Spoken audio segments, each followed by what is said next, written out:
বৃদ্ধাশ্ৰমলৈ নপঠাবি সোণপোনা। সোণপোনা অ', মোক বৃদ্ধাশ্ৰমলৈ নপঠাবি। তই মোৰ মলিয়ন শৰীৰটো দেখি ঘিণ কৰিছ ন? এদিন তই মোৰ এই মলিয়ন শৰীৰটোৰ মাজতেই বুকু লৈ শুই পৰিছিলি। তোক নিচুকাবলৈ গোৱা সেই দিচুকনি গীতকেইটা আজিও মোৰ মনত আছে অ'। আমাৰে মইনা হ'বয়ে, বাৰীতে বগৰী ৰুবয়ে।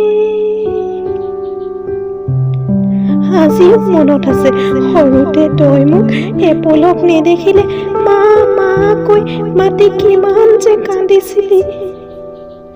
তোৰ নৰিয়াত কিমান যে মই উজাগৰি নিশা পাৰ কৰিলো। গোটেই ৰাতি তোৰ মুখলৈ লাগি চাই থাকো। তই নুবুজিবি সোণপোনা। তোৰ জন্মৰ সময়ত তোৰ দেউতাই কিমান যে ফূৰ্তি কৰিছিল। সকলোকে দম্ভালি মাৰি কৈছিল, আমাৰ পোনাকণক ডাঙৰ মানুহ কৰিম, ভাল মানুহ কৰিম। সপোনবোৰ পূৰণ নহওঁতেই তোৰ দেউতাই পৃথিৱীৰ পৰা বিদায় ল'লে। কণ কষ্ট কৰি তোক ডাঙৰ কৰা নাছিলো।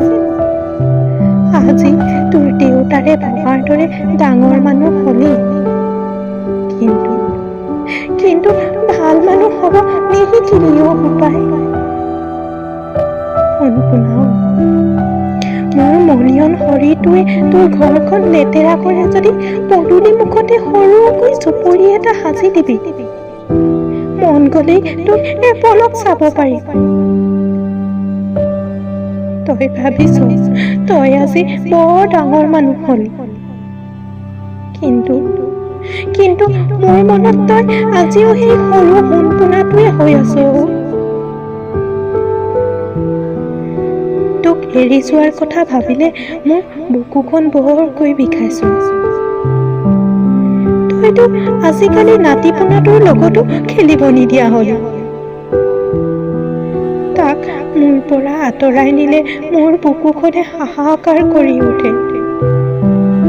অ' সোণপোনা, তোক কাতৰ অনুৰোধ কৰিছো, মোক বৃদ্ধাশ্ৰমলৈ নপঠাবি। এদিন তইও বুঢ়া হবি। তেতিয়া তোৰ সন্তানে আজি তই মোক এলাগী কৰাৰ দৰে তোকো যদি এলাগী কৰে। সোণপোনা, বৃদ্ধাশ্ৰমলৈ মোক নপঠাবি।